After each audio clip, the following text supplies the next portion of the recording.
So in the previous class, we were solving some numericals on the fluctuating stresses. We have solved one numerical on the finite life and one numerical on the infinite life. For the infinite life, the endurance limit is the criteria, which is a special point in the ascent diagram corresponding to 1 million cycles. Okay. And one problem we have solved on basis of infinite life and one on finite life. Today again we are going to solve some problems on finite life and some problems on infinite life. And one thing new we will study today, that is cumulative damage. Cumulative damage means when a component is subjected to different amplitude stresses. Let sometimes it is subjected to sigma 1, sometimes it is subjected to sigma 2, sometimes it is subjected to sigma 3. Then what will be cumulative life when it is subjected to all three for a different number of cycles. So that we will study today. So cumulative damage in fatigue we will study, but before that we will go for first मैं इसे जरा सा share आपको हो चुका है, मैं इसे जरा सा फुल मोड में ले आता हूँ.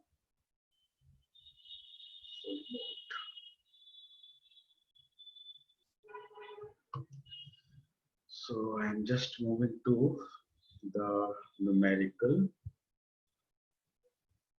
Okay, this numerical we have solved. The answer is 36.84 mm. है ना? Approximately ये आंसर आ जाए 36 आ जाए 35 आ जाए 37 आ जाए, है ना? लगभग ये आंसर आएगा, then it is correct. है ना? थोड़ा बहुत चीजें डिफर करती हैं. सपोज किसी ने सरफेस फिनिश फैक्टर के फाइंड किया है ना, तो अब आंखों की विजिबिलिटी में भी फर्क रहता है. चार्ट से कभी कोई आपका ऑप्शन हो सकता है कि कोई उसे 0.76 बता रहा हो, कोई 0.77 रीड कर रहा हो, है ना. तो चार्ट से जब आप वैल्यू रीड करेंगे तो जितनी एक्यूरेसी रखेंगे उतना आंसर एक्यूरेट आएंगे, है ना. तो रीडेबिलिटी पे भी डिपेंड करता है. किसी के लिए वो वैल्यू 0.77 है, किसी के लिए 0.76 है ना. तो उसकी वजह से भी आपके आंसर्स में स्लाइट वेरिएशंस आएंगे. तो don't worry about that. Exactly answer मिलना कोई जरूरी नहीं है, है ना. लगभग आंसर आपका मैच होना चाहिए. 36.84 के आसपास आपका आंसर आना चाहिए. ठीक है. तो ये आप लोगों ने कर ही लिया है, ये हम कर चुके हैं. ये प्रॉब्लम भी हम यस्टरडे क्लास में कर चुके हैं. इसका आंसर जो है 386.63 मेगा पास्कल है, जो एसएन डायग्राम से हमने सॉल्व किया, है ना. Now this is a new problem for today. This is a new problem for today. So in this problem, what is happening there? A forged steel bar 50 millimeter in diameter. Okay. So again, what is important when you are reading the question? So forged is important because this word will decide your surface roughness factor or surface finish factor. Now this forged word will decide because it is a manufacturing process. And in the previous question it was hot rolled, now it is forged. So forged will decide your K. You will see the data book. On one axis you will see SUT, on one axis you will see the KA, and there will be a graph for the forged. So you will as per the SUT given, what is the SUT in this question? SUT 600, 600 megapascal. So you will mark 600 over here, go to vertical line, cut the relevant chart which represents forced graph, draw a horizontal line, read the reading. So this reading will represent KA. Okay. Now 50 millimeter in diameter. So this 50 millimeter is again important because this is the size. So size decides the size factor. So size factor is KB. So this 50 millimeter will decide your KB. So KB will be 0.85. Because we have studied less than equal to 7.5, the KB is 1. Between 7.5 to 50, it is 0.85, and for greater than 50, it is 0.85 and it is 0.75, like this. KB की तो तीन ही values हैं. तो देखिए KB हमें पता लग चुका है, Ka पता लग चुका है. It is subjected to reverse bending stress, है ना. तो ये बेंडिंग का केस है. It is not a case of axle, है ना, it is not a case of axle. तो एक्साइल के केस में क्या है, जो भी करेक्टेड एंड्योरेंस लिमिट आएगी बेंडिंग में, है ना, तो देखो जो फॉर्मूला हमारा है एस ई इक्वल टू हम लिखते हैं के, के B, K C, K D, S C dash. तो ये जो एस सी है ये करेक्टेड एंड्योरेंस लिमिट होती है इन bending, in reverse bending. It is the corrected endurance limit in reverse bending. It is not the corrected endurance limit in the axial loading. For axial loading, it has to be again corrected. So SC dash or SC axial you can say is given by 0.8 times SC, है ना। तो reverse bending वाली जो corrected limit होती है उसमें हम 0.8 से मल्टीप्लाई करते हैं, तो ये एक फैक्टर और आ जाता है, और इस फैक्टर को जनरली हम के बोलते हैं, है ना। तो ये लोड फैक्टर कहलाता है के इक्वल टू 0.8, है ना। तो किन्हीं किन्हीं ऑथर्स की बुक में वो फॉर्मूला ऐसे बना देते हैं, एस इक्वल टू के ए, के B, K C, K D, के ई, एस सी डैश। ठीक है, कई ऑथर्स की बुक में आप ये फॉर्मूला देखेंगे तो आपको कंफ्यूज नहीं होना है ना, कंसेप्ट वही है। अब देखो, अब यहाँ पे इन्होंने एक फैक्टर और ले लिया के, तो ये लोड फैक्टर है और इस लोड फैक्टर की वैल्यू 0.8, ठीक है, बाकी सारी चीजें वही हैं। तो जब इसको 0.8 से मल्टीप्लाई करेंगे तो ये कौन सी एंड्योरेंस लिमिट हो जाएगी, it is the endurance limit under axial loading. और यदि हम के की वैल्यू 1 ले लेंगे यहाँ पर, तो फिर ये ऐसी कौन सी एंड्योरेंस लिमिट हो जाएगी, it is the endurance limit under reverse bending, है ना। तो किन्हीं किन्हीं ऑथर्स की बुक में आपको 5 फैक्टर भी मिल सकते हैं। हमने इस 5 को 4+1 में शो किया है। हमने 4 वेक्टर तो यहाँ पर ले लिए हैं, 4 फैक्टर जो कि हमें एंड्योरेंस लिमिट दे रहे हैं रिवर्स बेंडिंग के केस में, और यदि हमें एंड्योरेंस लिमिट एक्साइल लोडिंग के केस में कैलकुलेट करनी होगी तो ये 5वां फैक्टर हमने यहाँ पे अलग से ले लिया है। सो के इक्वल टू 0.8। आप चाहें तो इन 5 फैक्टरों को एक साथ भी ले सकते हैं, है ना, that is same thing, no problem. So what is given 250 megapascal, है ना। तो स्ट्रेस की जो वैल्यू है that is given 250 megapascal reverse bending, है ना। Maximum stress is given 250 megapascal. So stress is directly given, no problem. The bar is made of 40 C8, है ना, SUT 600. Calculate the life of the bar for a reliability of 90%. So life of the bar, it means it is a question of finite life again, है ना। जब भी आपसे life पूछी जा रही है, how much cycles is the life, means it is a question of finite life. और जब ये क्वेश्चन फाइनाइट लाइफ का है, then you have to refer the SN diagram. तो इस क्वेश्चन में भी आपको क्या रेफर करना पड़ेगा, एसएन डायग्राम ही रेफर करना पड़ेगा। तो हम जरा सा इसका प्रोसेस देखेंगे, बाकी कैलकुलेशन आपको ही करनी है। तो मैं जरा सा इसका इंक पहले खत्म करता हूं। अब देखिए एसएन डायग्राम का मैं जनरल, आप ही लोग बताइएगा मुझे। मान लीजिए कि मैंने एसएन डायग्राम ड्रॉ किया, ठीक है, ये एसएन डायग्राम हो गया मेरा। अब ये वाला पॉइंट क्या रिप्रेजेंट करता है, लॉग 0.9 SUT को रिप्रेजेंट करता है, दिस पॉइंट। अब 0.9 SUT कितना है, 600 है, तो 0.9 इंटू 600 कितना हो गया, 540। So this point is log 540, ठीक है। अब ये पॉइंट किसके करस्पॉन्डिंग है, दिस पॉइंट इज 3, है ना। यहां से यदि आप एक रेड डालते हैं तो this point is 6 and this point is SC, so it is log of SC, है ना, it is log of SC। हर जगह लॉग है, this is log of 1000, this is log of 1 million, ठीक है। अब SC, हमारे केस में SC कितना है, देखिए जरा, क्या SC गिवन है, SC तो गिवन नहीं है, तो SC को कैलकुलेट करना पड़ेगा। SC के लिए आपको चाहिए के, KB, KC, KD, और जो 5वां फैक्टर है वो कितना हो जाएगा, 1, क्योंकि ये केस रिवर्स बेंडिंग का है, it is not a case of axial loading. So 5वां फैक्टर 1 ही हो जाएगा, तो यही हमारी फाइनल एंड्योरेंस लिमिट होगी। तो आप यहाँ पे सीधे सीधे लिख सकते हैं SC डैश। अब K आप कहां से निकाल लेंगे, डाटा बुक से, क्योंकि ये फोर्स्ड वाला वर्ड है। KB आपका 0.85 फिक्स हो चुका है। KC आपकी रिलायबिलिटी 90% के अकॉर्डिंग 0.897 होती है ना। सो KC is also clear. KD जो है ठीक है, KD कितना होता है 1/KF होता है। अब क्वेश्चन पढ़िए, 50 millimeter in diameter is subjected to a reverse bending stress of 250. The bar is made of steel 40C8. SUT this much. Calculate the life of the bar for a reliability of 90%.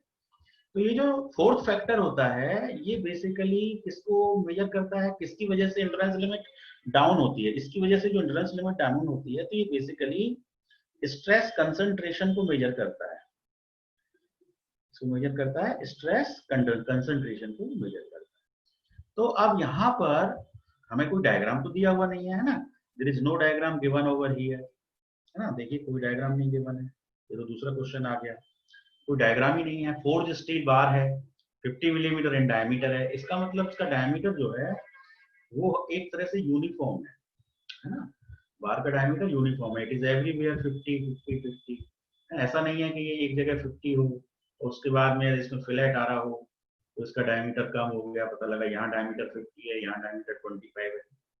ठीक है, तो यदि इस ऐसा वाला case होगा कि एक जगह डायमीटर 50 होगा, एक जगह डायमीटर 25 होगा, तो उस केस में स्ट्रेस कंसंट्रेशन आएगा फ्लैट पर abrupt change in cross section की वजह से, और जब स्ट्रेस कंसंट्रेशन आएगा तो फिर KF की कुछ वैल्यू होगी, है ना, स्ट्रेस कंसंट्रेशन आएगा मतलब KT की कुछ वैल्यू होगी, KT की कुछ वैल्यू होगी तो KF की कुछ वैल्यू होगी, क्योंकि KF KT पे डिपेंड करता है ना, KF equal to 1 plus Q KT minus 1, KT की कुछ वैल्यू होगी तो KF की भी कुछ वैल्यू होगी, KF की कुछ वैल्यू होगी तो KT की भी कुछ वैल्यू होगी, बट हमारे केस में तो ऐसा कुछ गिवन नहीं है, it is 50 millimetre in diameter only, है ना, the cross section is uniform, there is no change in the cross section, so that's why there will be no stress concentration. हम क्या अज्यूम करेंगे, there will be no stress concentration, when there is no stress concentration it means KT equal to 1, no stress concentration का मतलब है KT equal to 1, और जब KT 1 हो जाएगा तो KF भी 1 हो जाएगा, है ना, 1 माइनस 1 0, 0 इंटू Q 0, तो KF की वैल्यू क्या हो जाएगी 1 हो जाएगी, और जब KF 1 हो जाएगा तो फिर KD भी 1 हो जाएगा। ठीक है, KT 1 KF 1 KD 1, अब KD 1 हो गया तो हमारे केस में KD को हम 1 यूज कर लेंगे। ठीक है, अब एसी डैश आप जानते ही हैं, एसी डैश तो सिंपल है 0.5 टाइम्स SUT, SUT 250 दे रखा है आपको, है ना, स्टील का केस है, स्टील के केस में 0.5 SUT लेना है, so it is 0.5 into 250, it will be 125 megapascal। तो एसी डैश आपको पता है KD 1 है, KC 0.85, KD 0.85 है सर। हाँ बोलिए सर SUT तो 600 दिया हुआ है ना?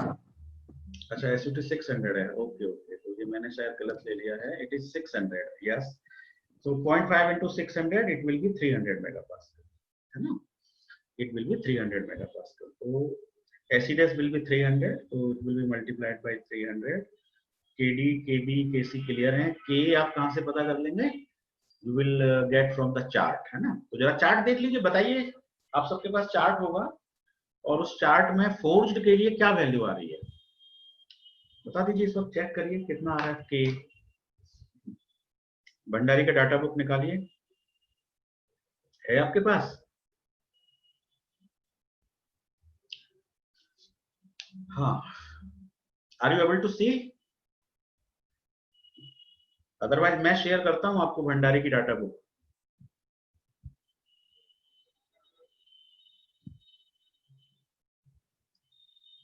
जवाब दीजिए। चलिए मैं स्टॉप शेयर कर रहा हूं, देखो हमें भंडारी की डाटा बुक देखनी है 600 SUT पर, ठीक है, और फोर्ज्ड मैन्युफैक्चरिंग प्रोसेस के लिए, है ना, तो चलिए मैंने इसको फिलहाल स्टॉप शेयर कर दिया, ठीक है, और स्टॉप शेयर करने के बाद मैं यहाँ पे अब जाता हूँ भंडारी की बुक में, है ना,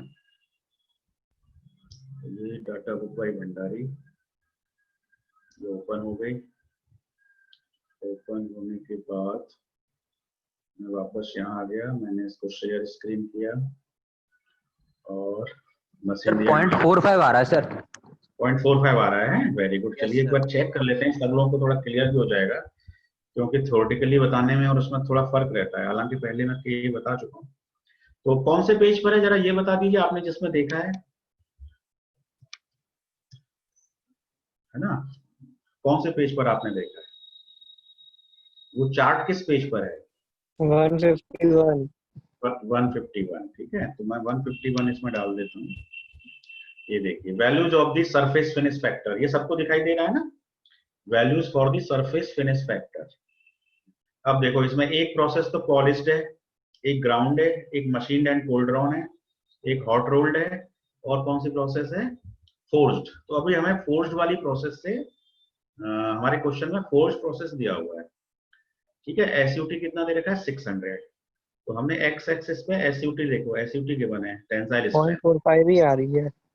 हाँ वही आएगी। सो 600 से आपने वर्टिकल लाइन ड्रॉ की, यहाँ पे कट कर रही है, तो आप देख सकते हैं कि 0.4 और 0.6 के बीच में ये 0.5 हो गया, और इन दोनों के लगभग बीच में है, तो 0.45 हमारी वैल्यू हो गई के की, है ना। तो के से हम वैल्यू हमें आ गई 0.45।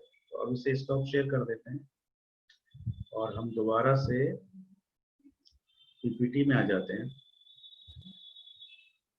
ये हमने शेयर किया, तो अब हमारे पास k की वैल्यू 0.45 अवेलेबल है, तो यहाँ पे हम 0.45 मेंशन कर सकते हैं। तो मल्टीप्लाई कर दीजिए, अब सभी को बताओ ऐसे कितना आएगा, मल्टीप्लाई करिए, कैलकुलेटर्स हैं सभी के पास? 0.45, 0.85, 0.897, है ना, इंटू 300, ये पूरा मल्टीप्लाई करके मुझे बता दीजिए कितना आ रहा है, कोई भी। 102.93। 102.93। ओके, तो मैं ये वाला मेरा पॉइंट हो गया log 102.93। अब ये पॉइंट मेरा निकल गया log 102.93, ठीक है। अब क्वेश्चन क्या कह रहा है? Calculate the life for a reliability of 90%, और हमारा अब स्ट्रेस कितना दे रखा है? स्ट्रेस हमें 250 दे रखा है ना। तो अब हम यहाँ पे देखो 250 का मार्क लगाएंगे। देखो ये 540 का स्ट्रेस था, इसके बाद ये 102 का स्ट्रेस है, तो 102 और 540 के बीच में ही तो आएगा 250 लगभग। देखिए 102 और 540 के बीच में ही तो कहीं होगा, तो इन दोनों के बीच में आप कोई पॉइंट मार्क कर लीजिए, कोई भी कहीं भी कर लीजिए। ये पॉइंट आपने मार्क कर लिया, इस पॉइंट से एक हॉरिजॉन्टल लाइन ड्रॉ कर दीजिए, तो एक ट्राइंगल आपका ये बन गया फर्स्ट ट्राइंगल, और एक ये बड़ा ट्राइंगल बन गया आपका। तो एक हो गया ABC और दूसरा हो गया ADE, और फिर इसमें सिमिलरिटी लगा दीजिए। अब ये वाला पॉइंट क्या रिप्रेजेंट कर रहा है? बी पॉइंट रिप्रेजेंट कर रहा है log 250, क्योंकि 250 आपका स्ट्रेस है, बेंडिंग स्ट्रेस डायरेक्टली दिया हुआ है।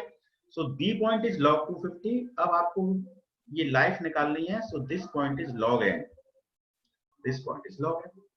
और मैं तो बड़े आराम से इसको लिख सकता हूं, मेरे को तो बस एक इक्वेशन लिखनी है। छोटे वाले ट्राइंगल की साइड क्या हो गई? log 540 में से log 250 घटा दो, तो log 540 माइनस log 250 न्यूमरेटर हो गया। अब बड़े वाले ट्राइंगल की साइड देखो, log 540 में से log 102.93 घटा दो, तो log 540 minus log 102.93 equal to छोटे वाले ट्राइंगल का बेस BC आप कैलकुलेट करेंगे log n minus 3 divided by बड़े ट्राइंगल का बेस DE 6 माइनस 3। अब इस पूरी इक्वेशन में एक ही तो अननोन है n, तो यू कैन फाइंड n को सॉल्व कर दीजिए, आपका आंसर ये आ जाएगा 23,736 दे दिया हुआ मैच करना। इस क्वेश्चन में मेरे ख्याल से कोई डाउट अब नहीं होनी चाहिए आपको। अगेन हमने वही काम किया है, करेक्टेड एंडोरेंस लिमिट निकाली है, सिमेट्री ऑफ ट्राइंगल यूज किया है, एसेंट डायग्राम यूज किया है। कल वाला जो क्वेश्चन था एक तरह से रिपीटिशन ही है ना, बस इसमें चेंज ये है कि यहाँ पर जो कंसंट्रेशन फैक्टर है वो 1 हो गया है, स्ट्रेस कंसंट्रेशन फैक्टर जो है वो 1 हो गया है, और जो लोडिंग फैक्टर है एक्साइल लोडिंग वाला फैक्टर वो भी यहाँ पे 1 है, क्योंकि यहाँ एक्साइल लोडिंग है ही नहीं, रिवर्स बेंडिंग ही है। तो I think this question is clear. Can I move to next? Sir हाँ बोलिए। सर KT का भी 0 हो सकता है? KT मतलब स्ट्रेस कंसंट्रेशन? Yes sir. नहीं, स्ट्रेस कंसंट्रेशन 0 नहीं हो सकता है ना, क्योंकि नो स्ट्रेस कंसंट्रेशन का मतलब है कि नॉमिनल स्ट्रेस से जो हमारा स्ट्रेस आ रहा है केटी को हमने कैसे डिफाइन किया था? हमने किया था sigma max divide by sigma zero, yes है सर। ना? सिग्मा जीरो हमारा क्या था? Nominal stress calculated by elementary formulas. तो एलिमेंट्री फॉर्मूला से जो आ रहा है और स्ट्रेस कंसंट्रेशन है नहीं, इसका मतलब सिग्मा मैक्सिमम सिग्मा जीरो के इक्वल होगा। जब सिग्मा मैक्सिमम सिग्मा जीरो के इक्वल होगा तो फिर केटी क्या हो जाएगा? ये आपस में कैंसिल हो जाएंगे, तो केटी की वैल्यू क्या हो जाएगी? 1 ओके है सर। ना? तो यस सर। हाँ, तो केटी केटी ऑलवेज, यदि स्ट्रेस कंसंट्रेशन होगा इसका मतलब केटी मोर देन 1 है ना? और यदि स्ट्रेस कंसंट्रेशन नहीं है इसका मतलब केटी 1 है ना? लेस देन 1 तो नहीं होगा। क्लियर? तो केसी की वैल्यू सर समझ में नहीं आई। केसी मतलब रिलायबिलिटी, है ना? केसी मतलब रिलायबिलिटी। चलिए रिलायबिलिटी को अभी दिखा देते हैं आपको, रिलायबिलिटी को दोबारा से समझा देते हैं फैक्टर को। मैं जरा सा इसकी पहले इंक क्लियर कर लेता हूँ, ठीक है? तो केसी, देखो केसी जो है वो रिलायबिलिटी फैक्टर है, तो रिलायबिलिटी पे डिपेंड करता है, ठीक है? जब हम किसी भी पार्ट्स को डिजाइन करते हैं तो ये माना जाता है कि वो पार्ट के फेल होने के चांसेस और सक्सेस होने के चांसेस और फेल होने के चांसेस वो 50% अज्यूम किए जाते हैं फॉर द कैलकुलेशन पर। कोई चीज है या तो फेल होगी या पास होगी, है ना? हम मतलब कॉइन को उछालते हैं तो या तो हेड आएगा या टेल आएगा, ऐसा ही होता है ना? तो 50% रिलायबिलिटी का मतलब हम ये मानते हैं कि हमारा जो रिलायबिलिटी फैक्टर है वो 1 है, मतलब जो इंड्योरेंस लिमिट आ रही है वो आ रही है ना? उससे कोई रिडक्शन नहीं होगा। 50% रिलायबिलिटी पर देयर इज नो रिडक्शन, तो उस केस में हम कहते हैं केसी इक्वल टू 1, ठीक है? अब सर्टेन मैकेनिकल प्रोसेसेस में ये रिक्वायरमेंट है कि भाई हमको रिलायबिलिटी 50% से ज्यादा चाहिए, ठीक है? मतलब वो ये नहीं चाहते कि पार्ट फेल होने के चांसेस कम हो जाएं और पास होने के चांसेस बढ़ते जाएं। तो मान लीजिए 50% की जगह मैंने 70% रिलायबिलिटी कर दी, मान लो मेरी रिक्वायरमेंट 70% रिलायबिलिटी की है, तो 50% रिलायबिलिटी के केस में मेरी जो एंडोरेंस लिमिट थी वो 1 के फैक्टर से रिड्यूस हो रही थी, मतलब रिड्यूस हो ही नहीं रही थी, जो थी वो थी। भाई 1 होने का मतलब क्या है? There is no reduction in the endurance limit. अब जैसे ही मैंने रिलायबिलिटी बढ़ाई तो मेरा जो एंडोरेंस लिमिट का पॉइंट है, रिलायबिलिटी बढ़ने से एंडोरेंस लिमिट रिड्यूस होनी चाहिए, तभी तो मेरे कंपोनेंट की रिलायबिलिटी बढ़ेगी। तो जब ये रिड्यूस होनी चाहिए मतलब केसी की वैल्यू लेस देन 1 होनी चाहिए। तो जैसे जैसे रिलायबिलिटी बढ़ेगी रिलायबिलिटी फैक्टर रिड्यूस होता चला जाएगा, है ना? जैसे जैसे रिलायबिलिटी बढ़ेगी रिलायबिलिटी फैक्टर रिड्यूस होता चला जाएगा, और जितना ज्यादा रिड्यूस होगा उतनी ही ज्यादा एंडोरेंस लिमिट रिड्यूस होगी, और जितनी ज्यादा एंडोरेंस लिमिट रिड्यूस होगी उतनी ज्यादा प्रोडक्ट की रिलायबिलिटी बढ़ जाएगी। तो ये तीनों चीजें आपस में इस तरह से रिलेटेड है। तो इसको एक टेबल के माध्यम से डाटा बुक में ऐसे दिया हुआ है, बहुत सिंपल टेबल बनी हुई है, आपको चाहे तो अभी मैं टेबल दिखा सकता हूँ उसमें। तो उसमें कुछ नहीं है, सिंपली एक तरफ तो रिलायबिलिटी दे दी है, 50% पर आप देखेंगे कि केसी की वैल्यू 1 है, उसके बाद ये शायद 90% पर दी हुई है ना? क्योंकि ज्यादातर प्रोसेसेस में फिर वो 50 के बाद सीधे 90 पे ही चले जाते हैं, है ना? 70-80 की रिक्वायरमेंट काफी कम होती है इंडस्ट्रियल एप्लीकेशंस में, है ना? या तो होती है तो फिर वो 90% तो मिनिमम तक जाती है। तो 90 की एक फिगर होगी यहाँ पे, वो शायद 0.897 होती है ना? फिर 95 की होगी तो 0.897 से कुछ रिड्यूस होगी, रिड्यूस होती चली जाएगी। फिर 95 से 99 का भी एक फिगर होगा, फिर 99 के बाद 99.9 का एक फिगर होगा, फिर 99.99 और 99.999, ठीक है? लेकिन 100% रिलायबिलिटी हम अचीव नहीं कर सकते, ठीक है ना? हम कितना भी एंडोरेंस लिमिट घटा लें, हम कितनी भी एंडोरेंस लिमिट घटा लें, ठीक है ना, कितना भी हम फैक्टर को रिड्यूस कर दें, तो 100% रिलायबिलिटी नहीं अचीव हो पाती है। मतलब देयर आर सर्टेन चांसेस कि कभी किसी पर्टिकुलर लाइफ के बाद तो प्रोडक्ट फेल होगा ही, ठीक है? तो रिलायबिलिटी की जो टेबल है वो 100 को अचीव नहीं करेगी, 99.999 को जाकर के एंड हो जाएगी। आप देख लीजिए डाटा को। सर हाँ बोलिए। सर जैसे आपने बताया कि हमारे रिलायबिलिटी हम बढ़ा सकते हैं 50, 90, 99, 99.9 और 99.99, तो सर जितनी हम रिलायबिलिटी बढ़ाते जाएंगे तो इसका प्रोडक्ट की कॉस्ट के ऊपर भी तो कुछ इम्पैक्ट पड़ेगा ना? हाँ पड़ेगा, तो डिपेंड करता है कि जो चीज हमसे डिजाइन कराई जा रही है तो वहां पे कॉस्ट का पैरामीटर ज्यादा इंपॉर्टेंट है, ठीक है, या फिर सेफ्टी का पैरामीटर ज्यादा इंपॉर्टेंट है। तो देर आर सर्टेन एप्लीकेशंस जहां पर सेफ्टी पैरामीटर ज्यादा इंपॉर्टेंट है। जहां सेफ्टी पैरामीटर ज्यादा इंपॉर्टेंट है तो वहां पर रिलायबिलिटी ज्यादा इंपॉर्टेंट है, ठीक है। तो ये डिजाइनर अपने विवेक से डिसाइड करता है कि what is the design criteria. तो आपने जब एक फ्लो चार्ट पढ़ा था ना, नीड, सबसे पहले मार्केट से क्या मिलती है, नीड मिलती है। नीड्स। तो नीड में स्पेसिफाई होता है भाई मेरे लिए कॉस्ट इतना इंपॉर्टेंट पैरामीटर नहीं है, सेफ्टी बहुत ज्यादा इंपॉर्टेंट पैरामीटर है ना सर। डिफेंस के कोई मान लो प्रोडक्ट हैं, है ना, कहीं प्रोजेक्टाइल का मामला है जहां पे बिल्कुल भी हम ये नहीं सोच सकते कि ऐसा यदि 1% भी किसी की जान माल का खतरा है, कोई ऐसी इक्विपमेंट प्रोडक्ट हम इंजन बना रहे हैं, है ना, कोई कनेक्टिंग रॉड डिजाइन कर रहे हैं, तो वहां पे सेफ्टी बहुत पैरामीटर होता है फ्लक्चुएटिंग केसेस के, ठीक है। तो मेरे ख्याल से अब तो क्लियर हो गया होगा आपको। रिलायबिलिटी, जितनी ज्यादा रिलायबिलिटी होगी उतना रिलायबिलिटी फैक्टर रिड्यूस होगा, इंड्योरेंस लिमिट कम हो जाएगी तो प्रोडक्ट की रिलायबिलिटी बढ़ जाएगी, वाइस वर्सा आपस में रिलेटेड है। चलिए अब आते हैं हम नेक्स्ट क्वेश्चन पे। अब इस नेक्स्ट क्वेश्चन में आप देखिए, आपको एक शाफ्ट दिया हुआ है ना। हमारे पास टाइम कितना है, अब टाइम तो हमारे पास 5 मिनट और है ना। तो चलिए जरा सा इसकी मैं हिंट दे देते हैं। क्वेश्चन पढ़ लेते हैं पहले। रोटेटिंग शाफ्ट है subjected to non rotating force of 5 kilo newton. 5 kilo newton का ये फोर्स लगा हुआ है। कहां पे लगा हुआ है, शाफ्ट के मिडिल में लग रहा है।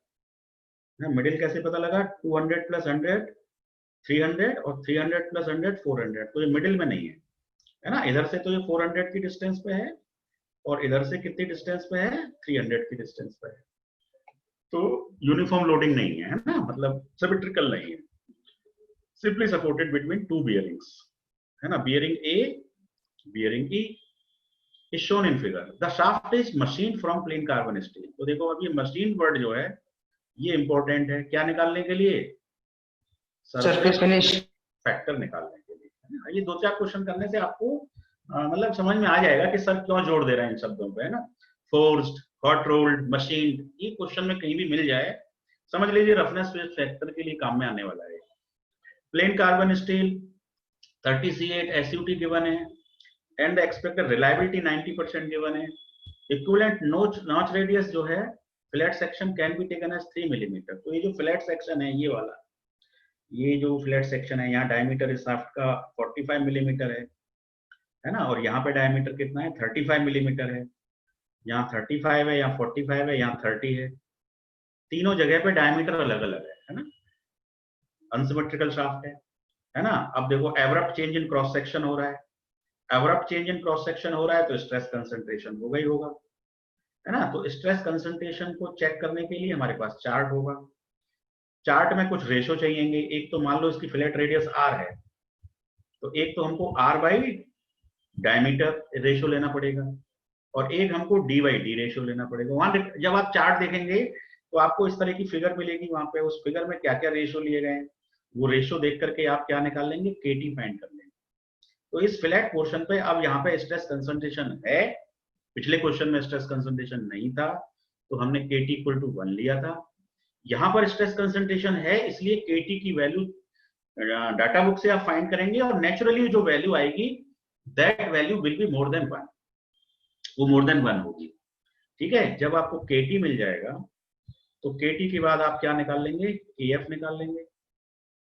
KF के बाद आप क्या निकाल लेंगे, KD निकाल लेंगे, ठीक है। और KD, KB, KC निकालने के बाद अब आप यहाँ पे KB कैसे निकालेंगे बताओ। देखो यहाँ पे 30 मिलीमीटर है डायमीटर, तो यहाँ KB की वैल्यू कितनी हो गई, 0.85 हो गई।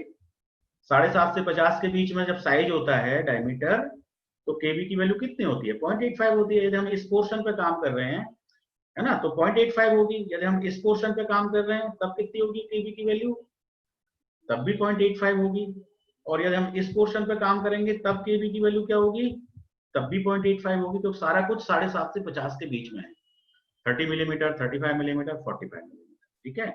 अब पॉइंट ऑफ कंसिडरेशन ये है कि आप आखिर कौन से पोर्शन पे काम करेंगे। आप 30 मिलीमीटर वाले पे काम करेंगे, 35 वाले पे काम करेंगे या 45 वाले पे काम करेंगे। तो आपको उस पोर्शन पे काम करना है जो पोर्शन सबसे ज्यादा क्रिटिकल है, जो पोर्शन सबसे ज्यादा क्रिटिकल है। अब आप क्रिटिकल की पहचान कैसे करेंगे? देखो, जब हम इस पर, ये बियरिंग है, ये बियरिंग क्या देंगी? रिएक्शन देंगी। तो ये मान लो first bearing is giving reaction R E, second bearing is giving reaction R E, है ना। लोड की वैल्यू कितनी है? 5 किलो न्यूटन। तो आप आर ए और आर ई तो निकाल लोगे with the help of mechanics. R A और आर ई को आप फाइंड करिए, पहला स्टेप तो आपका ये है, आप आर ए और आर ई को निकालिए।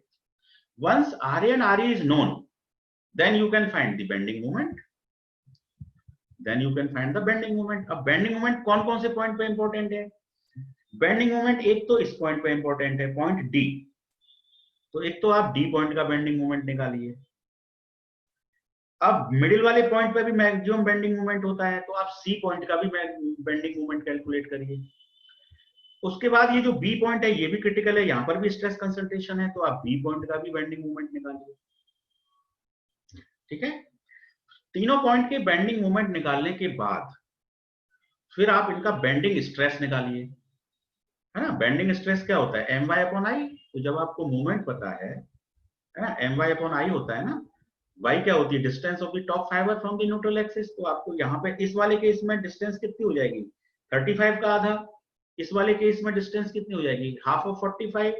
और इस केस में डिस्टेंस कितनी हो जाएगी? 15। तीनों केस में एम वाई अपॉन आई लगेगा, लेकिन वाई की वैल्यू तीनों केस में अलग अलग होगी। अब इनर्शिया आता है। इनर्शिया क्या होता है? Pi by 64 d4। तो यहाँ पर इनर्शिया अलग आएगा, यहाँ पे डायमीटर अलग है, यहाँ इनर्शिया अलग आएगा, यहाँ इनर्शिया अलग आएगा। तो तीन जगहों पे आपको ध्यान देना है, और तीनों जगहों में से कोई एक जगह सबसे ज्यादा क्रिटिकल होगी, है ना। और क्रिटिकल की पहचान यही है कि जो जहां पर सबसे ज्यादा बेंडिंग स्ट्रेस आए। तो बीच वाले पॉइंट में देखो, बेंडिंग मोमेंट तो ज्यादा यहाँ होगा, लेकिन यहाँ पे डायमीटर भी ज्यादा है ना। बेंडिंग मोमेंट भी ज्यादा है, डायमीटर भी ज्यादा है, तो हो सकता है कि ओवरऑल ये वाला पॉइंट क्रिटिकल ना हो, है ना। चांसेस है, क्योंकि यहाँ पे डायमीटर भी तो ज्यादा है 45 mm। तो जब एरिया बढ़ जाएगा तो स्ट्रेस कम हो जाएगा। तो बेंडिंग मोमेंट तो स्ट्रेस बढ़ाएगा, और एरिया ज्यादा होने से स्ट्रेस घटेगा। तो कुल मिला के हो सकता है कि ये वाला पॉइंट क्रिटिकल ना हो। मैं एक अंदाजा बता, अब आप डी पॉइंट पे देखिए। देखो, डी पॉइंट की जो डिस्टेंस है वो हमारी बियरिंग से कितनी डिस्टेंस पे है? 200 मिलीमीटर। और ये वाला जो पॉइंट है, डी और बी की बात कर रहा हूं, डी पॉइंट डिस्टेंस है 200 मिलीमीटर, बी पॉइंट की डिस्टेंस है 200 प्लस 100 प्लस 100, यानी कि 400 मिलीमीटर। ठीक है, तो रिएक्शन तो सेम है। तो बेंडिंग मोमेंट क्या होता है? फोर्स इंटू डिस्टेंस, यही तो होता है। तो हो सकता है कि बी पॉइंट पे बेंडिंग मोमेंट ज्यादा आ जाए, क्योंकि यहाँ पे डिस्टेंस ज्यादा आ रही है 400 मिलीमीटर। ठीक है, तो यदि बी पॉइंट पे बेंडिंग मोमेंट ज्यादा है और यहाँ पे डायमीटर कम है, तो इस बी पॉइंट के क्रिटिकल होने के चांसेस ज्यादा लग रहे हैं मुझे, मोटा आइडिया। क्योंकि ये एक तो मोमेंट भी इस पे ज्यादा हो सकता है डी के कंपैरिजन में, सी के कंपैरिजन में तो ज्यादा नहीं होगा, सी से तो कम ही होगा, क्योंकि ये 5 किलो न्यूटन का जो डिस्टेंस फैक्टर है वो माइनस भी होगा बेंडिंग मोमेंट में। तो बेंडिंग मोमेंट बी पॉइंट पर ज्यादा आने के चांसेस हैं, और बेंडिंग मोमेंट भी ज्यादा है, डायमीटर भी कम है 35 के रेस्पेक्ट में, यहाँ 30 मिलीमीटर डायमीटर है। सो बी पॉइंट इज क्रिटिकल। मतलब मोटा मोटा बिना कैलकुलेशन करे, बुद्धि लगा के सोचा जाए तो बी पॉइंट इज क्रिटिकल। बाकी तो कैलकुलेशन से ही पता चलेगा। तो करना क्या है? रिएक्शन निकालिए पहले, तीनों जगह का बेंडिंग मोमेंट निकालिए, तीनों जगह का बेंडिंग स्ट्रेस निकालिए, और स्ट्रेस को चेक कर लीजिए कि कौन सा स्ट्रेस सबसे ज्यादा है। तो यदि बी पॉइंट का स्ट्रेस सबसे ज्यादा है, then B point is critical. Correct. अब बी पॉइंट का स्ट्रेस आपको पता लग गया, तो स्ट्रेस इक्वल टू क्या होता है? Endurance limit divided by factor of safety. ये कब होता है? जब हम इनफाइनाइट लाइफ पर डिजाइन करते हैं, लेकिन क्वेश्चन तो फाइनाइट लाइफ का है। तो बस एसएन डायग्राम बना लेना। क्या बना लेना? SN diagram. तो एसएन डायग्राम में वही पॉइंट आएंगे। एक तो 1000 साइकिल का पॉइंट आएगा, जो कि 0.9 SUT लॉग के साथ होगा, है ना। इसको 3 बोलेंगे, इसको 6 बोलेंगे, उसी तरह से लाइन आएगी। ये एंडोरेंस लिमिट का पॉइंट आप कैलकुलेट कर लेना। अब एसी कैसे कैलकुलेट करोगे? एसी की तो वो सेम प्रोसीजर है, के के B K C K D, यही करना पड़ेगा, एसी डैश। ठीक है, हेलो, बंद हो गया क्या? नो सर ऑन है। हाँ हाँ, बस बस 1 मिनट में फिनिश कर रहा हूँ ना, 1 सेकेंड। तो के B K C K D से और एसी डैश है ना, एस यू टी गिवन है, के बी 0.85 है, के आप इससे निकाल लोगे, मशीनिंग दिया हुआ है, प्रोसेस दी हुई है, के डी आप निकाल ही लोगे, सब कुछ गिवन है, के टी के एफ एवरीथिंग इज गिवन, तो ऐसे ही आ जाएगा। तो जब ये वाला पॉइंट मिल जाएगा, ठीक है, उसके बाद यहाँ से डालेंगे तो ये 6 पे टच करेगा। अब यहाँ पर कोई पॉइंट आ जाएगा आपका बेंडिंग स्ट्रेस, है ना, बेंडिंग स्ट्रेस आपने my/i से निकाला है, तो बी पॉइंट क्रिटिकल है, तो बी पॉइंट के स्ट्रेस को आप यहाँ मार्क कर देना, log ऑफ सिग्मा बी, जो भी स्ट्रेस आया होगा बी पॉइंट पर, और यहाँ से फिर वही सिमेट्री ऑफ ट्रायंगल लगा देना, क्वेश्चन सॉल्व हो जाएगा। तो बताइए आपको ये क्वेश्चन समझ में आ पाया? थोड़ा सा टफ है क्योंकि 3 डायमीटर दिए हुए हैं, कोई घबराने वाली बात नहीं है। यदि 3 डायमीटर दिए हैं तो कोई प्रॉब्लम नहीं है, पॉइंट पहचान लो, विच पॉइंट इज क्रिटिकल।